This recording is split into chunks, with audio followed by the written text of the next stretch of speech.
All right, welcome back. We are just about to start week 2 NFL football Thursday night style.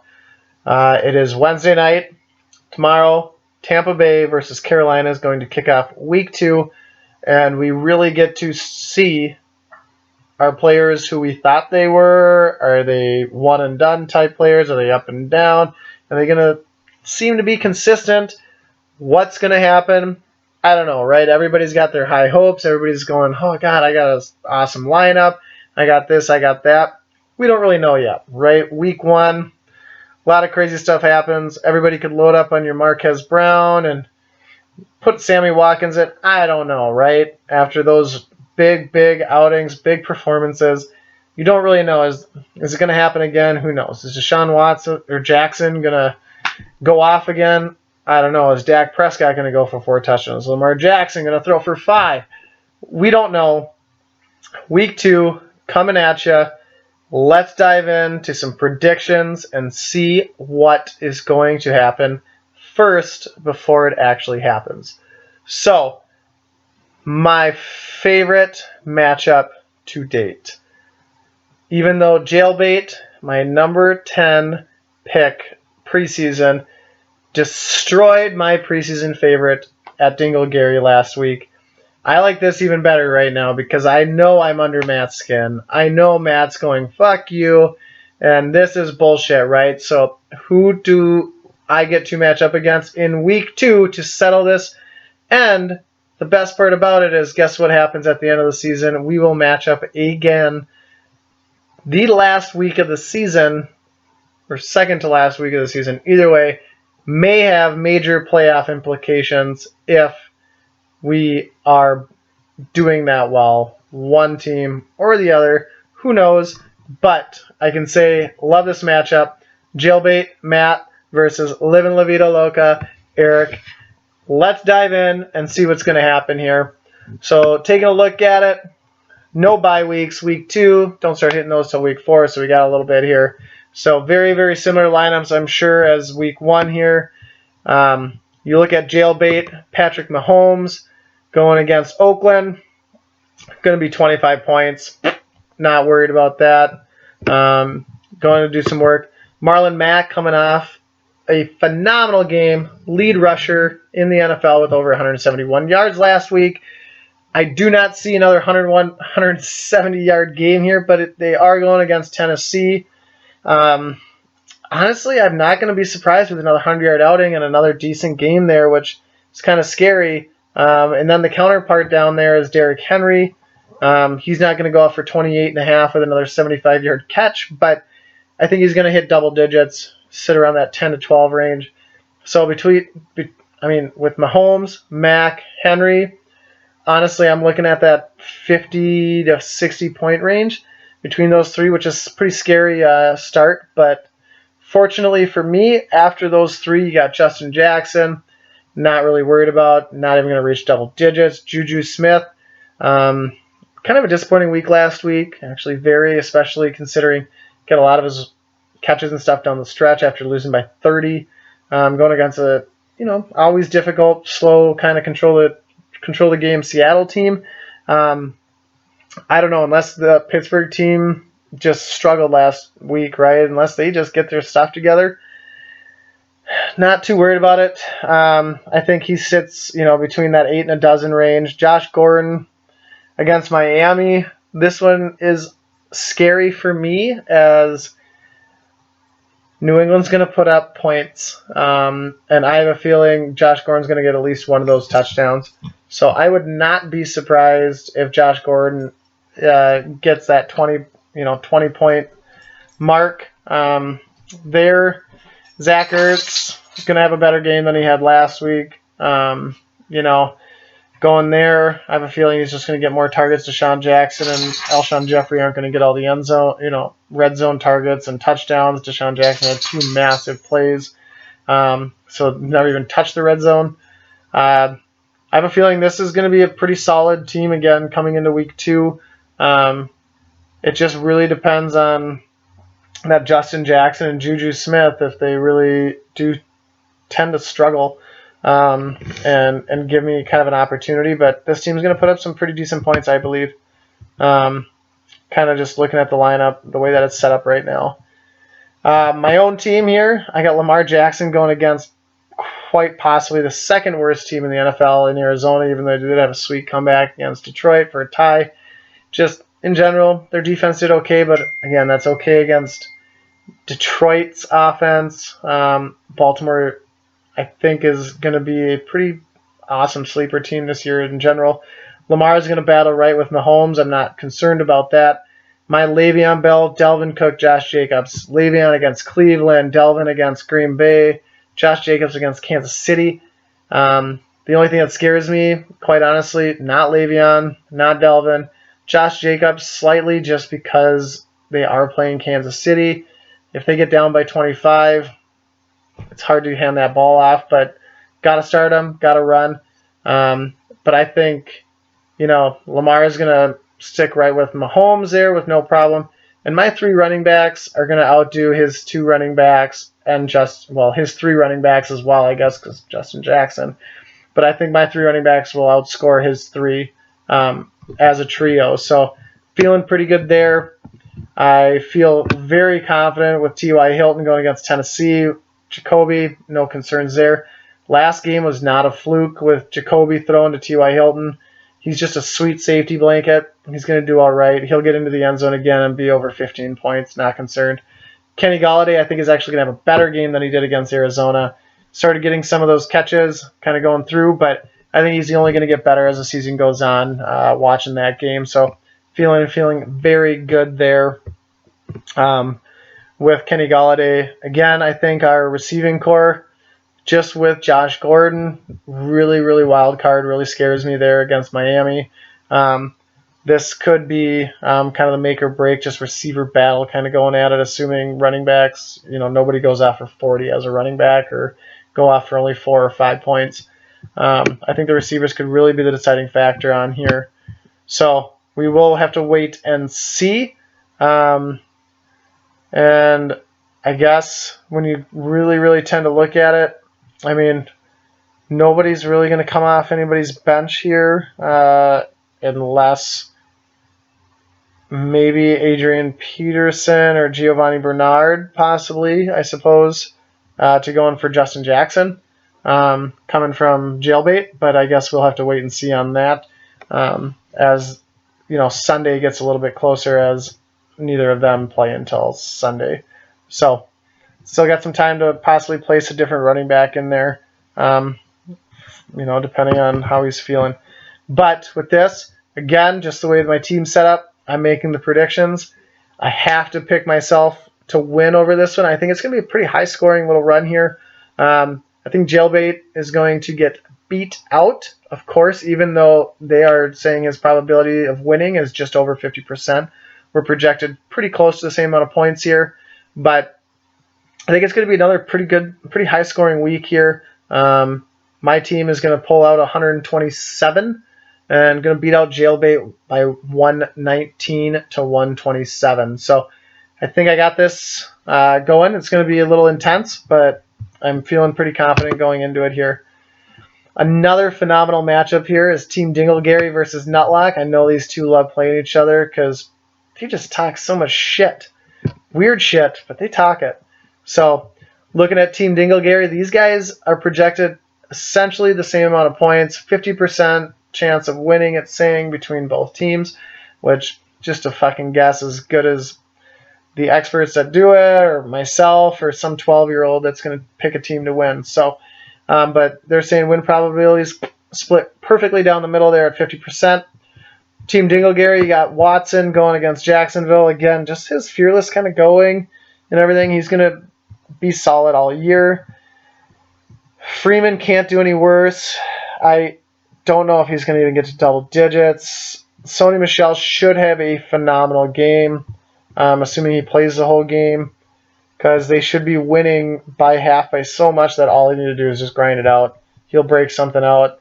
Sony Michel should redeem himself with a 20-plus point game this week, get in the end zone twice. There's just no excuse if he doesn't do that. New England's too good. Miami's too bad. So he should break out over 20.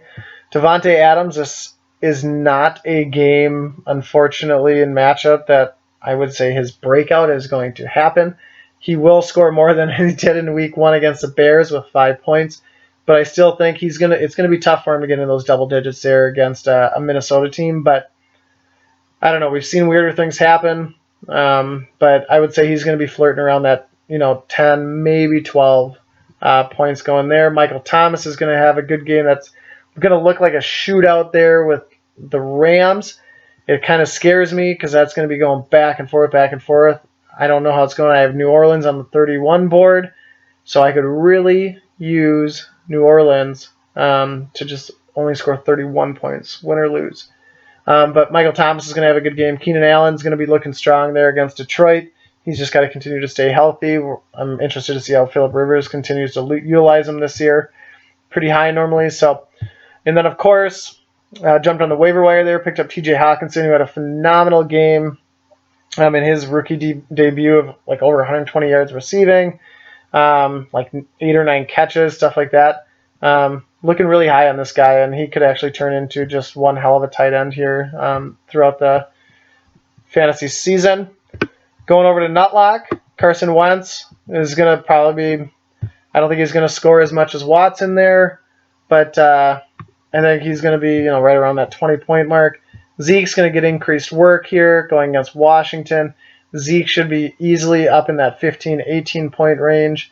I still think once Dallas is up some points there on Washington, they're going to get Tony Pollard in there getting some work and everything. So Zeke's still going to be sitting, under, I would say well under 20 touches. Probably looking at about that 16, 15 touch range with Zeke again, just kind of keeping him loose and going. Kerryon, I can't get behind him right now. I didn't start with it.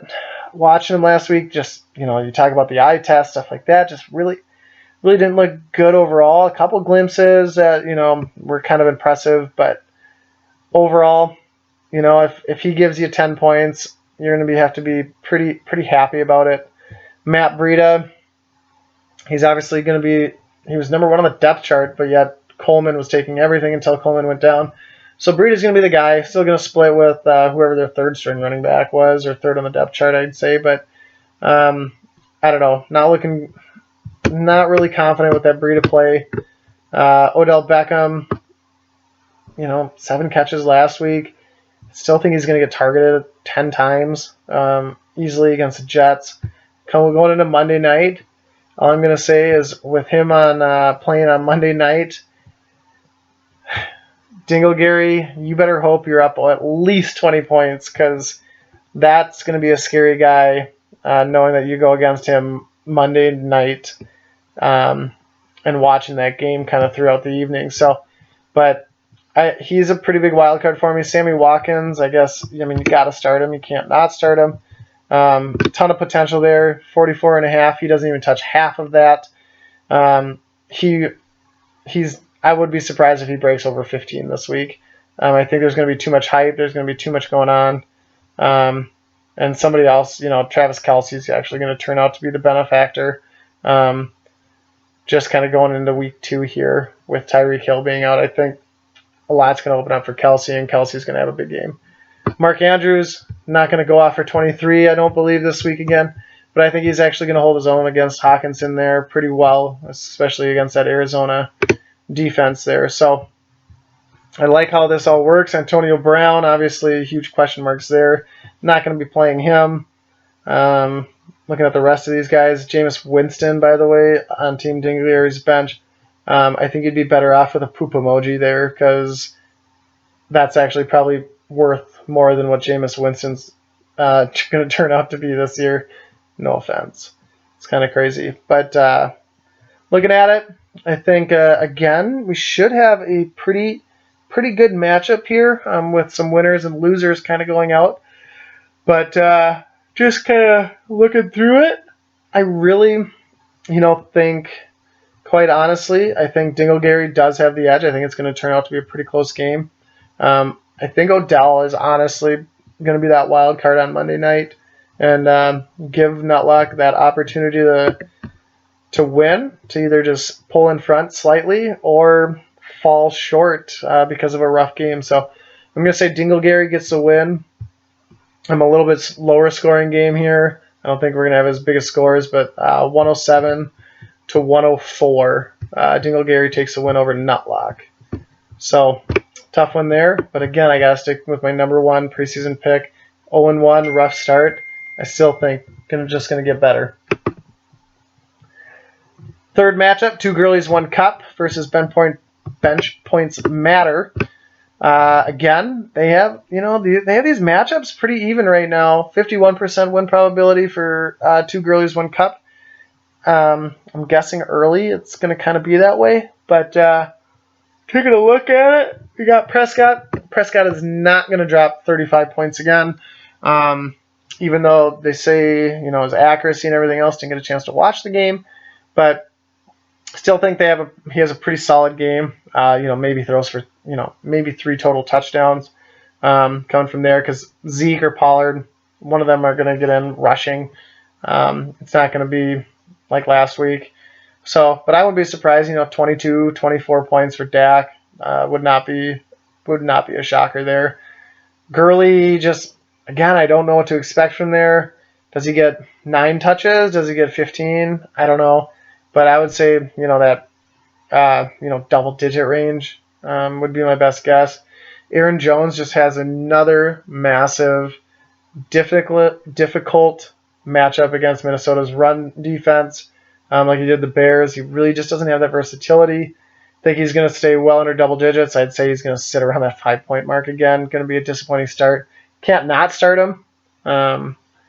Just because of the potential there, your draft pick, everything along there. So I completely get it. But going to be rough. So we'll have to wait and see. Chris Carson against Pittsburgh. Pittsburgh plays like they did against New England. Carson's going to have a field day, but I don't see another 2 touchdowns for Carson.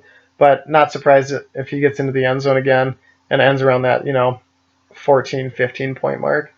Cooper Kupp should have a much better game. I'm not going to be surprised with 8 receptions there, really moving them forward. And then Calvin Ridley's going to have a lot of opportunity, I think, just moving throughout the season there, running opposite of Julio. So I'm interested to see with Calvin having that opportunity and a possible kind of a swing back and forth of a couple big plays going. And I think he's going to have one big play of over 40 yards and a touchdown on that game. So I think you're going to see him have a chance to be a difference maker. Travis Kelce, I was talking about him early. I think he's going to have easily over 100 yards receiving, touchdown, and probably 7 or 8 catches as well, with the absence of Tyreek Hill and going against Oakland this Sunday. So I really like this team kind of going into this week as we continue going. Bench points matter. Mayfield, I think, until he can prove back-to-back weeks or multiple weeks in a row, I'm going to hate on this guy. I just not a fan to begin with. Great confidence. It's phenomenal. Cocky, doing whatever, but it's against the Jets. It's whatever, but I still think he's going to struggle 15 points maybe as your starting quarterback. Kamara, going to have a hell of a game. Just going to continue doing it all. And like I said, that shootout with the Rams. Difference than Gurley is Kamara can really essentially do anything and explode at any time. Line up as a receiver, line up in the backfield, come out of the backfield, do anything, catch and move and break, and so shifty. Going to have a good game. Not surprised with over 20 points there. James Conner, I think he's going to have another slow game against Seattle. Not because Seattle's going to be up, 25, 30 points, but mainly just Seattle really just kind of keys on that, and Seattle just overall does pretty well. And not going to let James Conner just run all over him. So I think James Conner is going to have a slow game again. And LaShawn McCoy, I don't know how you start him. Going to get 9, 10 touches maybe, unless he busts something out of nowhere. I really would say he's going to give you another 7 or 8 points maybe this week. Tyler Lockett, going to do better. Not only going to get 2 targets like he did last week. Those are only going to increase. he's their number one. He's going to go from 2 targets last week. He's going to at least triple that to 6, if not, go up to 8 targets, end with 5, 6 catches. And he'll do all right. I would say he'll end probably around the same score he had last time. I don't know if he'll get it. I'm not going to say he's going to get it in the end zone, but he'll end roughly around that double-digit mark. But even if he doesn't get a touchdown's just going to be bonus on that if he gets in there. John Ross III, I can't get behind it. I get why you're putting him in. I get why you're playing him.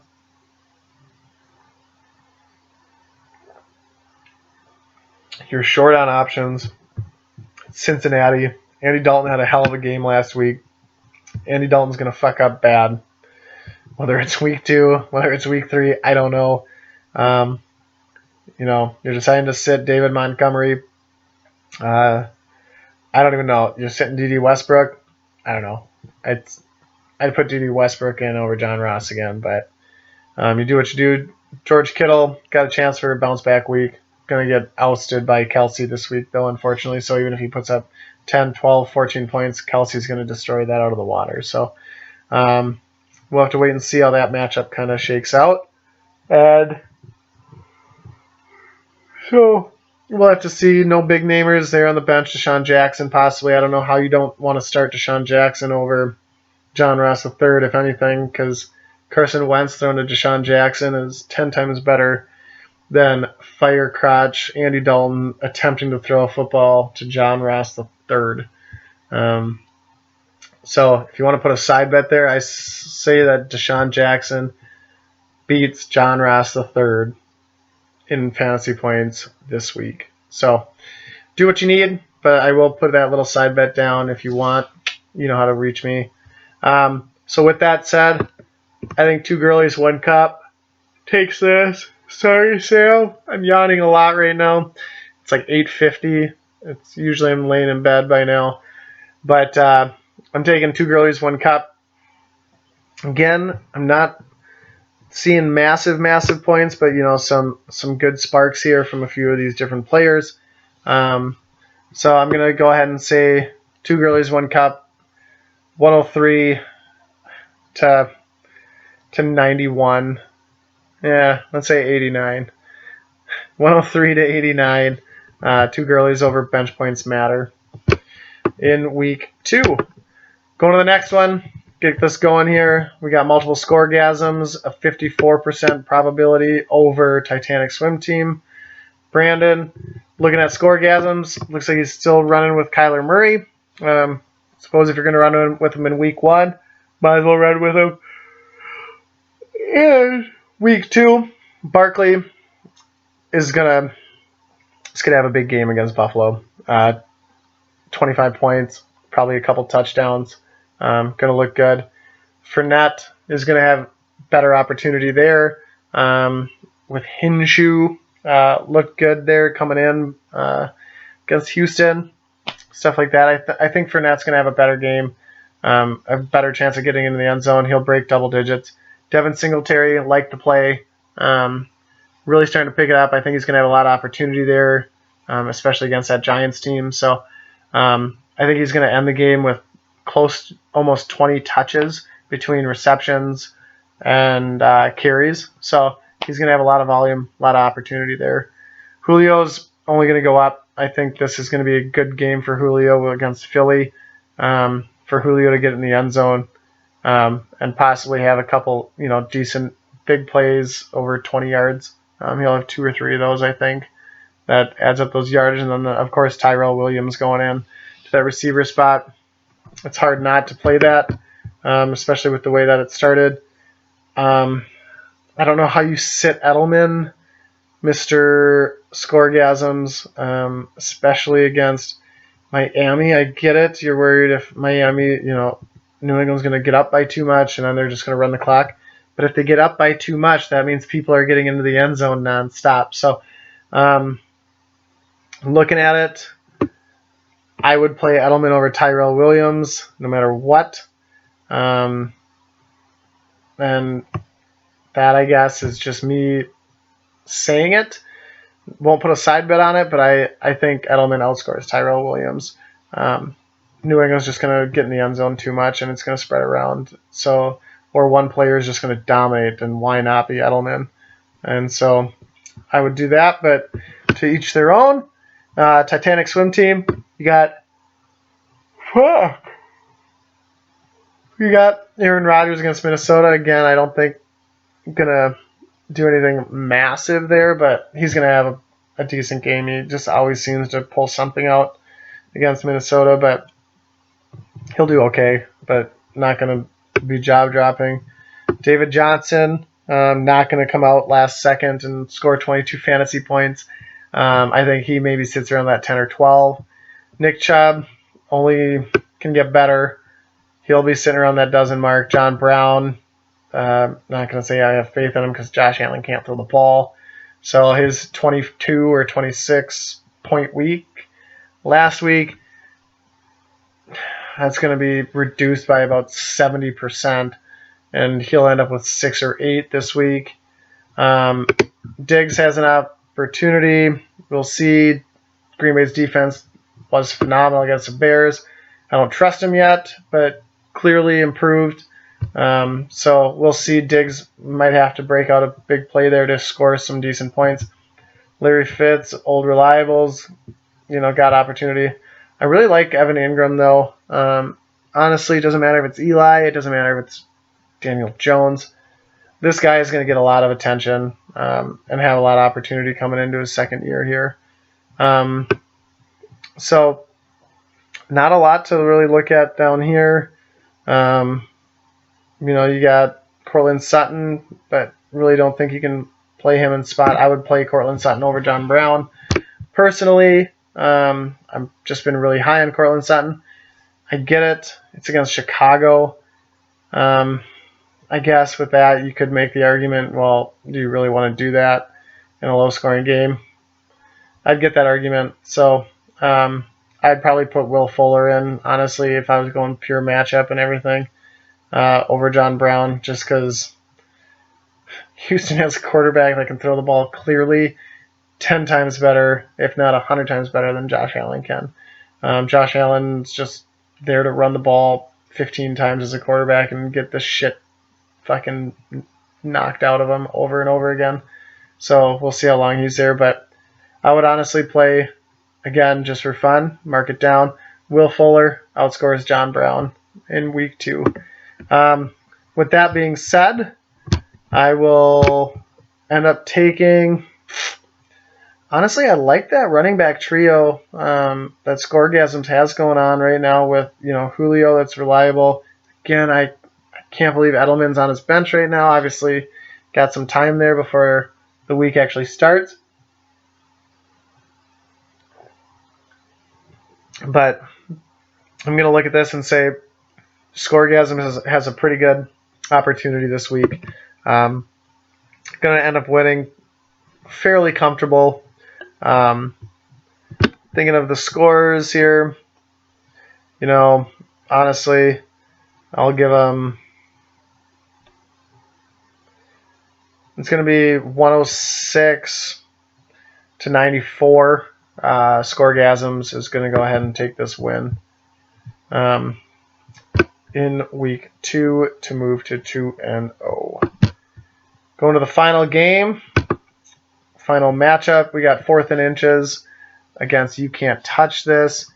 4th and Inches is projected to have a win probability of 58%, so looking good there. Cam Newton, Kent McCaffrey play tomorrow night against just a questionable Tampa Bay team, and I think both of them are actually going to do very well. Cam Newton will bounce back. This will be one of his spike games, going against that divisional rival. That divisional rival Thursday night, bounced back from his questionable game and lost, close game against the Rams. So I think he's going to bounce back. McCaffrey's going to have a hell of a game. Mark Ingram, listed as questionable. Not going to worry about that. He's going to have another pretty solid game against that Arizona team. Mike Evans, I guess we'll wait and see. It's a division rival. He was sick. It's just whether or not Winston can stop turning the ball over and keep Mike Evans on the field. I don't think he's going to have a massive game, but obviously not going to do any worse than he did last week. Adam Thielen is going to have opportunity. Brandon Cooks kind of running down through that team there. I think you got all the right starters in. And that receiving core has a lot of opportunity. I think Brandon Cooks, again, just all those Ram receivers this week. Not all of them are going to go off, but I think all of them have a very high potential to do well. So whether it's just one of them goes off for 30 and the other two get stuck with maybe 8 or 10 fantasy points, they all run for 20 fantasy points. I don't know how it's going to shake out yet. I'm excited to kind of see that game. Hopefully it's televised and can check that out.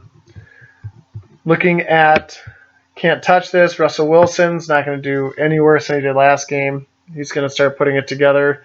It's methodical. It's not really flashy. He just manages from a fantasy perspective to put together some pretty decent fantasy games kind of throughout the season, even when you think that his stat line's kind of garbage.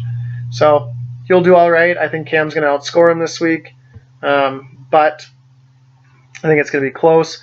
Damian Williams is going to get stomped by McCaffrey. I'm sorry. McCaffrey might triple Damian Williams' points again. So there's going to be some ground to make up.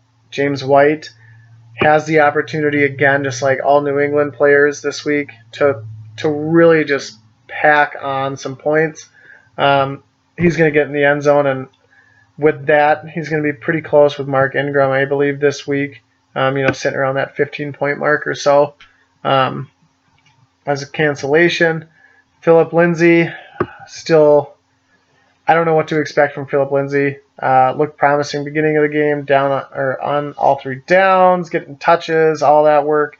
Really kind of fell off throughout that game. So don't know what to expect. Splitting touches with Royce Freeman. DeAndre Hopkins might, again, outscore Thielen and Evans by himself. I think he's just going to be getting 10, 12, 14 targets every game. His floor is going to be easily 14 to 15 points every week. Might not score less than that unless he leaves the game with an injury. Amari Cooper going to have another solid game. Might not get in the end zone, but going to look good from a yardage perspective. He's going to have, I would say, I won't be surprised with Amari Cooper having 9 catches for 110, 120 yards by the end of that game against Washington. Kind of going there. And the Patriots D, Miami Patriots D is going to end in double digits plus. I don't even know if Miami will get in the end zone. We'll see. Might accidentally kick a field goal. Patriots D going to be sitting at over 10 points without a problem. Tyreek Hill is out for 6 weeks.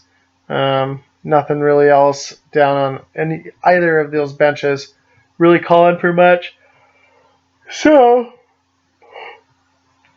I think this is kind of a weird tale of 2 teams that really rely on opposite things here.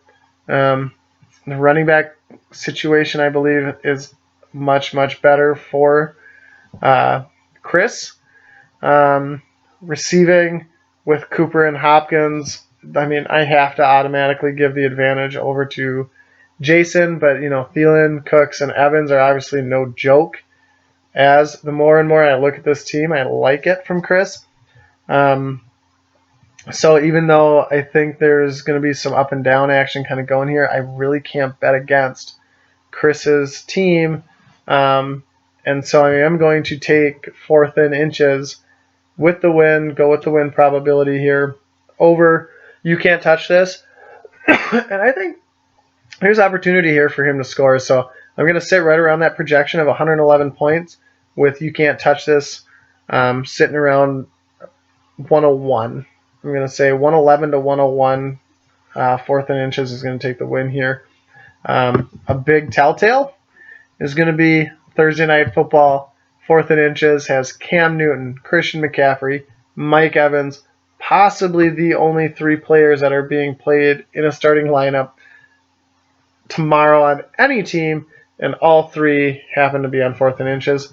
So this is going to be a make or break start possibly for this team going into the rest of the week. So excited for that. Excited to see how that shakes out for either Jason or Chris watching that game tomorrow. So it'll be pretty interesting kind of going through, taking a look at, just to give everybody kind of a quick update here on what's been going on. Week 1 waiver wire pickups, drops, whatever you want to do, just some names right after week 1. Just want to kind of run through them, make sure not everybody takes a look at the recent activity. Some of those big games you're kind of talking through here right now. Marquez Brown did get picked up by 2 girlies, 1 cup. To be added there, TJ Hawkinson, the great tight end play for Detroit. Dinglegary in his starting lineup now. Carlos Hyde sitting on a bench there, seeing what happens. Terry McLaurin went to 2 girlies, 1 cup as well. Just going to look good. Young receiver, a lot of high hopes there. So see what happens there. Ronald Jones from Tampa Bay started getting some carries. Malcolm Brown for the Rams. Darrell Henderson got like 1 carry, even though there was talk about him taking over the job possibly if Gurley was, not fit to go. And not even close to the case. Malcolm Brown took, I think it was 2 touchdowns for the Rams. Not a mass volume of work, but surprisingly got a decent amount. So it was interesting. And then some, tight end switches, stuff like that. John Ross III had a big game. I think that's going to be kind of fluky. Hard to play him all the way through. And then Deshaun Jackson had a big game there for Philly. Can he go back to his Philly self, back this year and just not just be that every once in a great while big play guy, but really put together some consistent stuff, keep that floor, pretty high at, 8-9 points with that crazy high ceiling that goes along with it. With any time you can have 2 big scores and put up over 30 in the blink of an eye, in a matter of 4 minutes game time and really make that change. So, that's where I'm going to sit week 2.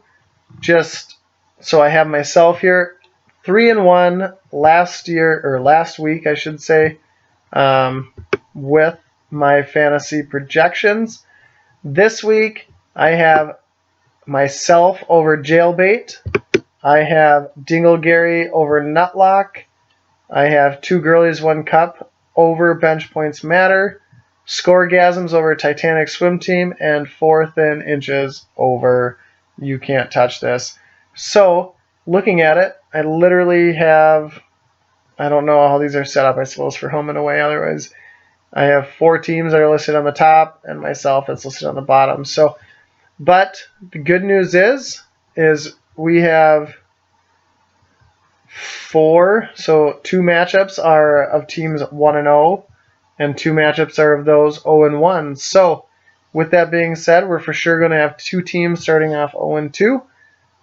4 teams at 1-1, no doubt, and at least 2 teams at 2-0, if not a third with 4th and Inches at 0-1. You Can't Touch This at 1-0. They both have a chance to drop 1-1 as well. So, going to be pretty interesting. Another big week. Check it out. Let me know what you think. Get that text thread rolling again. Questions. Get those trades out there. I get it. It's week 1. Everybody's going to be super butthole tight on anybody, sell high, buy low, this, that. Who are you high on? It's week 1. Completely get it. Keep it in mind. No trade review. They go through automatically. They go through instantaneously. I do check the recent activity as I did go through it here. If it doesn't make any sense at all for that trade to have happened for, a specific team, not both teams, just one team really makes that advantage. I do reserve the power to just nix it, put it right back. But I can tell you, more than likely it's not going to happen unless it is just an asinine trade. And if I do have a question on it, I will ask you. So, with that said, good luck week 2 moving forward. We need to figure out a Sunday, hopefully, that majority of us can all get together out in the cities or Stillwater or Bayport or wherever it might be and sit down and watch some of those noon and 3 o'clock games and really get going and get that trash talk rolling over, a couple drinks and some food. So keep that in mind. We'll try to put something out actually on a schedule, see who we can all drag together and have some fun. But you boys, enjoy the rest of your week. Happy hump day. Get your work done. Get drunk Saturday. Enjoy your hangover and some recovery by watching some Sunday Night Football and talking a little shit to everybody that you're playing. All right? Have a good one, fellas.